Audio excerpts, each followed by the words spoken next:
Good day, everyone. Today I am going to discuss to you a topic about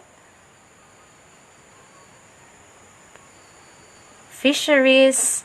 So, I am your reporter, Mayflower T. Belando. So, what comes into your mind when you hear the word fisheries? Siyempre, no, mga isda at yung mga barko or anything na ginagamit sa pangingisda. Now, let us explore what is fishery.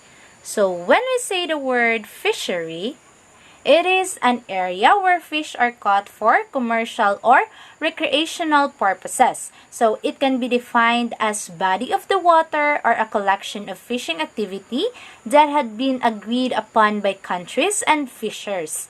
So, you often have different fisheries for each target species of fish or shellfish. So, yung fishery, it could be commercial or recreational. So, ito talaga is defined as the body of water or collection of fishing activity by different types of techniques of how we are going to catch the fish. So, that is fishery. Now, let us proceed to fisheries. So, fisheries is the science of producing fish and other aquatic resources for the purpose of providing human food, although other aims are possible, such as sports or recreational fishing, or obtaining ornamental fish or fish products such as fish oil. So, yung fisheries pala is ito yung part kung saan naproproduce yung fish and yung ibang aquatic resources. Ang number one purpose nito is to provide food for us, human, to consume. And also, it could be a recreational activity, leisure for some human na gustong mangisda lang kasi trip lang nila, parang ganun. So, it can be also a product, just like the fish oil, at kung ano-ano pang ibang product na pwedeng makuha natin sa fish. So, that is fishery. Now, let's proceed to fishery resource. So, what is fishery resource? When we say fishery resource, in general, it refers to elements of natural aquatic resources. So, natural pala siya. Hindi siya yung cultured, yung gina-preserve para padamihin. So, yung fishery resource is a natural aquatic resources. For instance, strains, species, populations, stock, assemblages.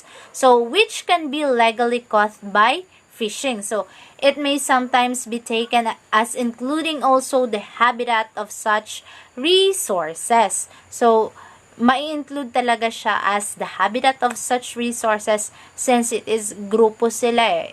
Pwede silang strains, pwede yung different species ng fish, yung population, yung stock ng mga fishes, and yung mga assemblage. So, that can be legally caught by fishing. So, that is fishery resource. Now, let's proceed to what do you think is the purpose of fisheries? So, for me, yung purpose ko talaga, yung nasa isip ko talaga is yung pag-gather ng fish or pagka-catch ng fish is for industries, for commercial, and for human food specifically. Yun yung main target kung bakit tayo nag-catch ng fish para ipakain sa ating mga tao na hindi makontento. So, what is the purpose of fishery? Now, we have here. So, fishery is an activity leading to harvesting of fish within boundaries of a defined area. So, the fishery concept fundamentally gathers indication of human fishing activity, including from economic to management, biological or environmental and technological viewpoints. So, sa fishery, pwede tayong gumamit dito ng traditional, yung karaniwang ginagamit, yung fishnet, parang ganun. So, yung purpose pala talaga ng fishery is harvesting of fish within the boundaries of a defined area.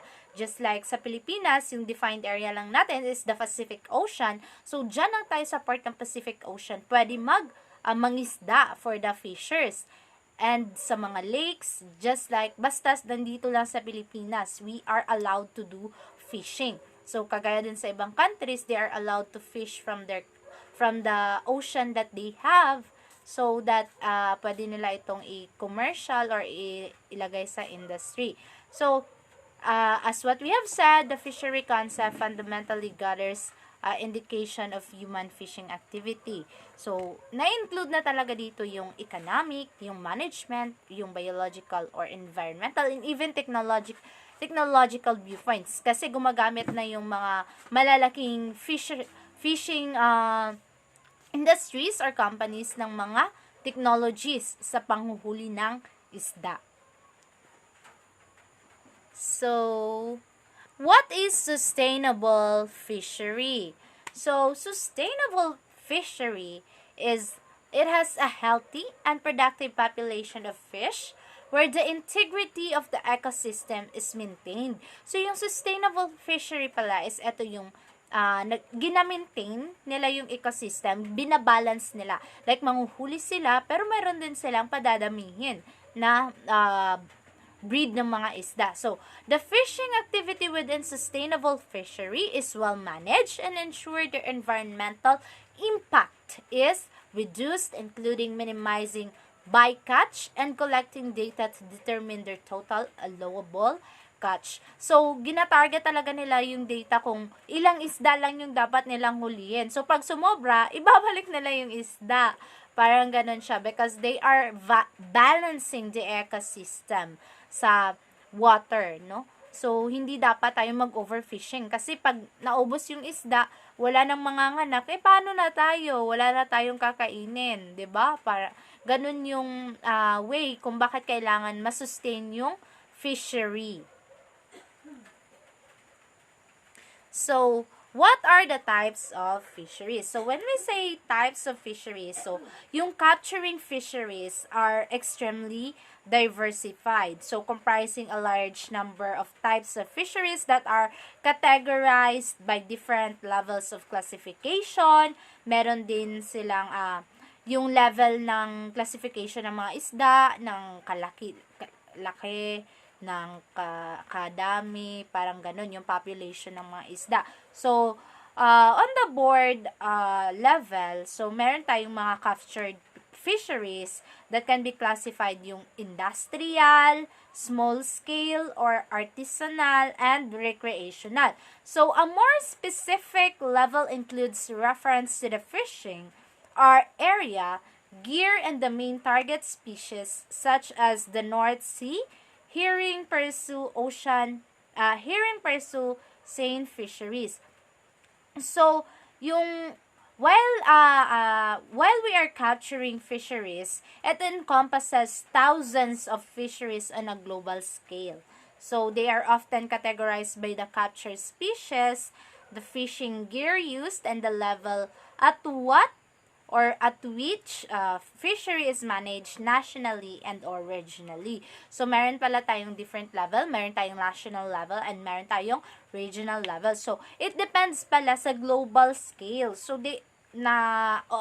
nakakategorize yung types ng fisheries according sa kanilang species na ginahuli, sa fishing vessel na ginagamit nila, yung sa mga tools nila, at sa mga ginagamit nila na mga different materials on how they are going to catch the fish. So, let's go to the first type of fisheries. We have here industrial fisheries. When we say industrial fisheries,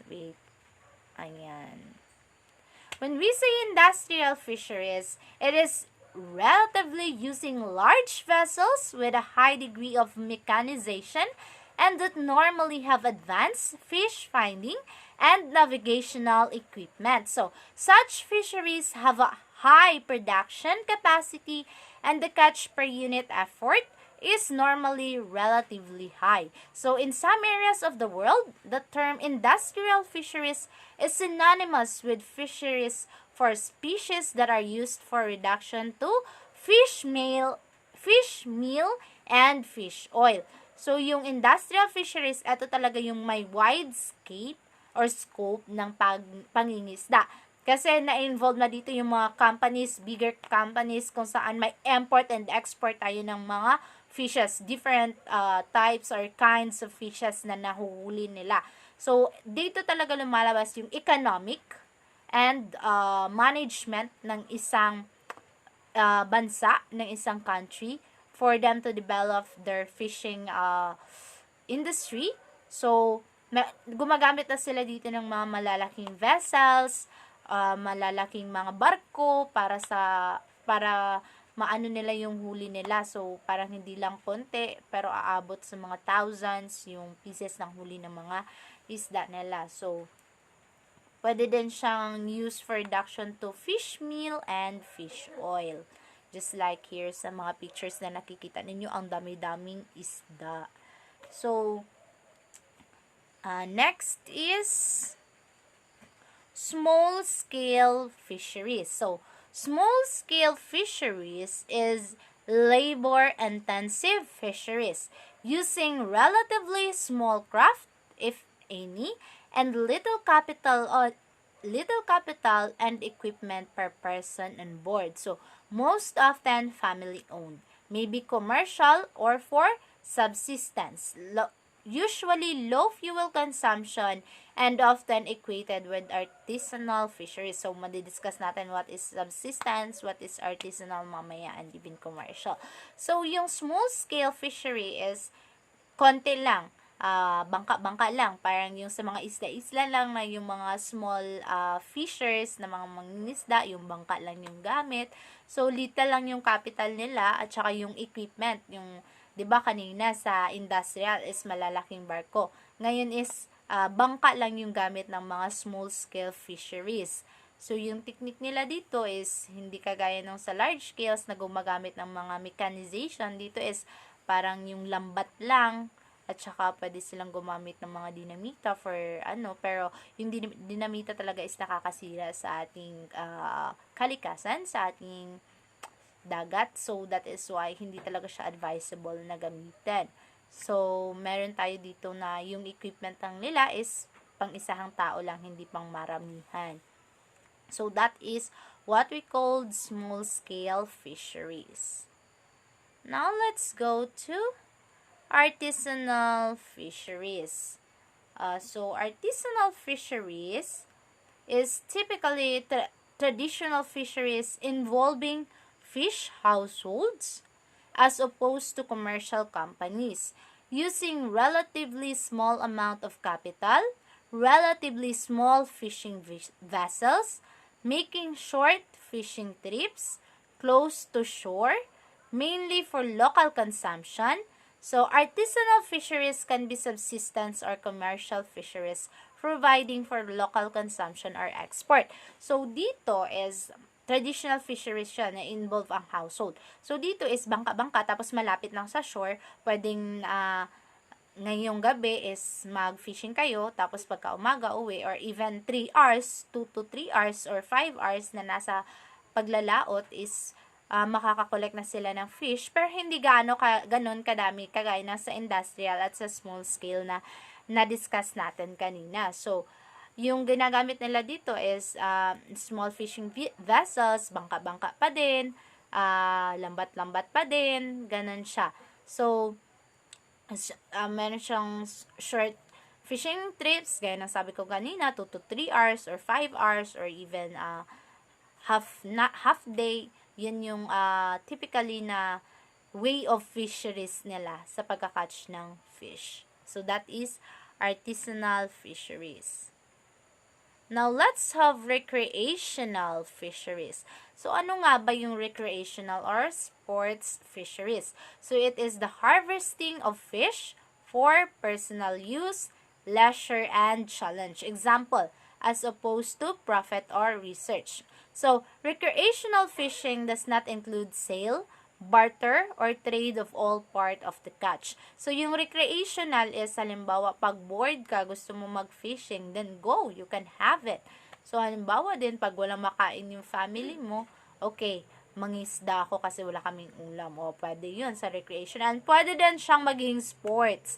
Kasi, halimbawa, sa family nyo, sasabihin nyo, ang makaunang makakuha ng 5 fish is merong reward or merong, what you call this, money na matatanggap. So, that is one way na magkakaroon din ng calmness yung isang tao, lalo na pag gusto niya sa dagat, 'di ba? So fishing is one way to calm yourself, 'di ba? So that is recreational or sports fisheries.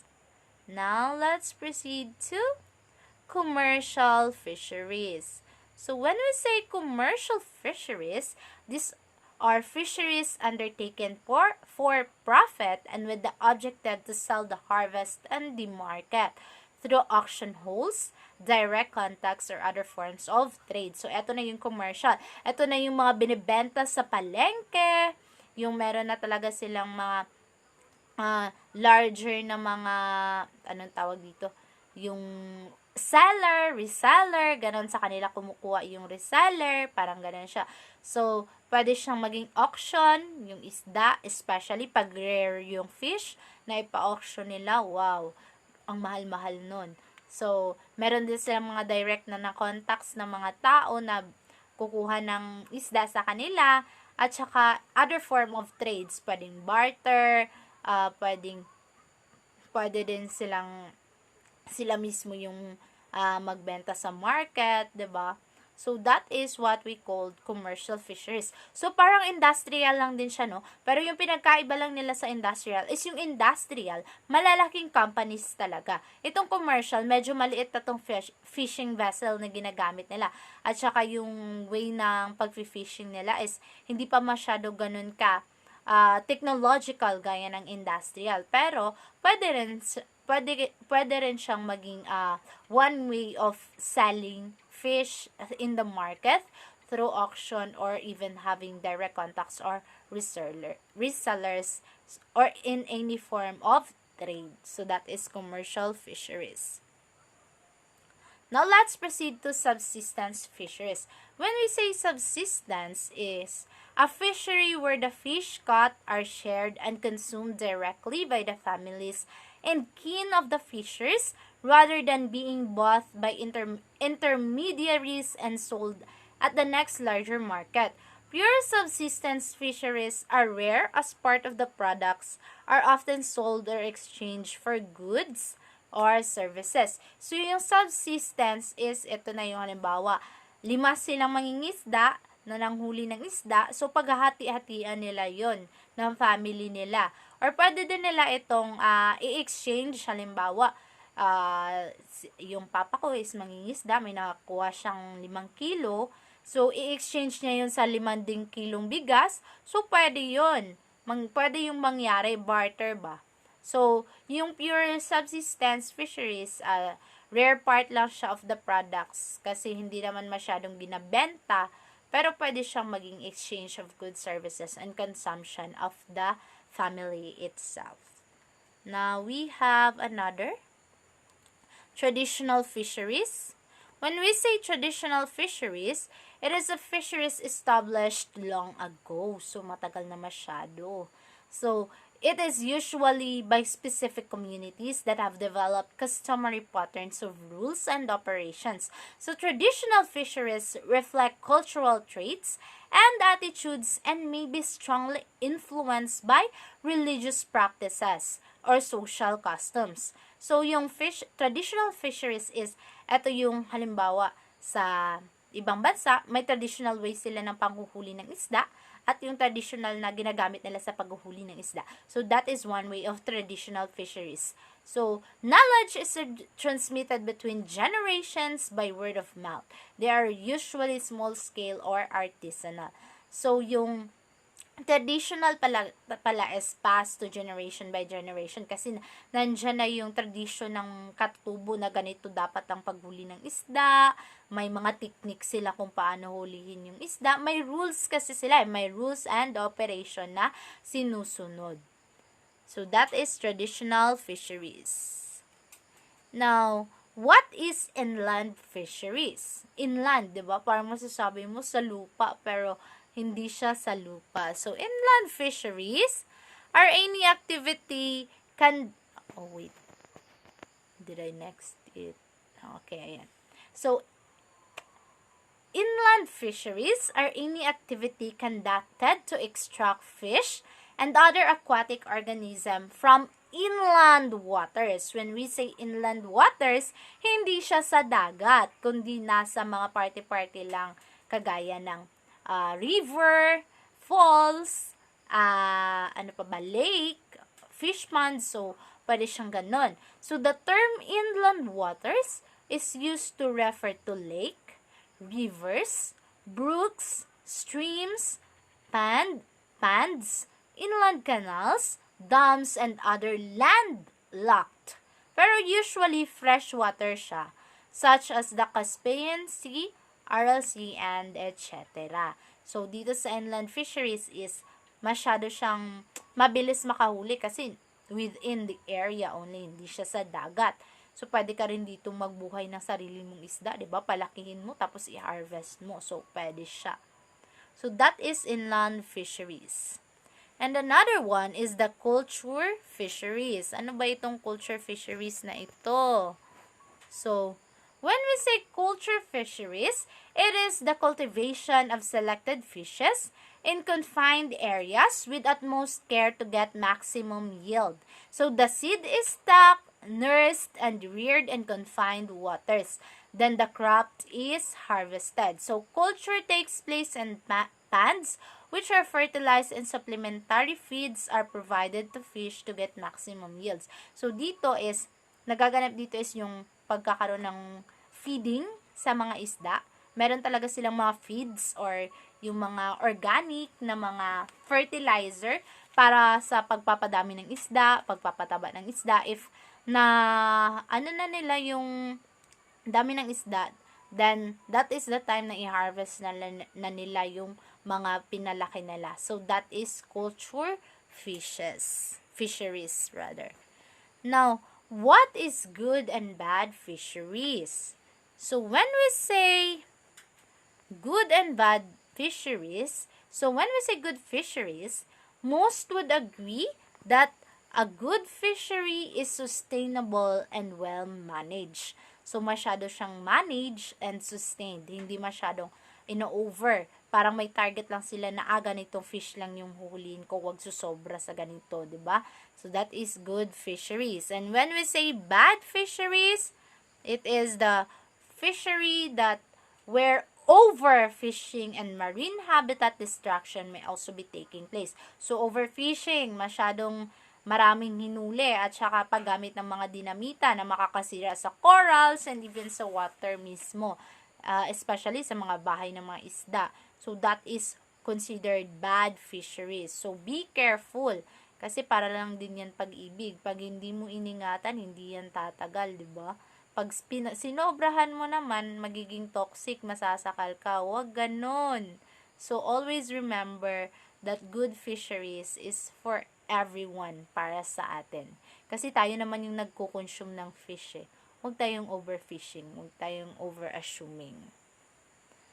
Now, I have here some questions for you to answer. So, are you ready to get thrilled? Kung meron nga ba talaga kayong nalaman sa ating aralin and sa topic na we have about fisheries. So, question number 1. It is an activity leading to the harvesting of fish within boundaries of a defined area. I'll give you 3 minutes. 15 seconds, rather. Okay, so the answer is fishery. Very good. So, fishery is an activity leading to the harvesting of fish within boundaries of a defined area. Now, question number 2. The science of producing fish and other aquatic resources for the purpose of providing human food. So, what is the answer? Excellent. The answer is fisheries. Ayan. Okay, let's proceed to question number 3. So, Such fisheries have a high production capacity, and the catch per unit effort is normally relatively high. What do you think is the answer? Okay, extravagant. The answer is industrial fisheries. No? Masyado siyang malaki yung production, and this normally, yung unit effort is normally relatively high. Now, let's proceed to question number 4. Are rare parts of the products are often sold or exchanged for other goods or services? What do you think? Excellent! The answer is subsistence fisheries. Ayan. That's what you can see. And lastly, for the question number 5, refers to elements of a natural aquatic resources. Examples: strains, species, populations, stocks, assemblage, which can be legally caught by fishing. What do you think? Brilliant! The answer is fishery resource. Ayan. No? So, I think that would be all. So, thank you, and I hope that you have really understood what is fisheries. So, fisheries is the techniques on how we are going to catch fish. And as what I have discussed, the different types of fish. We have industrial, commercial, cultured, inland, and many more. So, hopefully, this topic will enlighten you about how fisheries industry or how fisheries affects and gives impact in our lives as a human being in this world. So, that would be all. God bless and keep safe, everyone. Once again, I am Teacher Mayfleur Belando reporting. Thank you!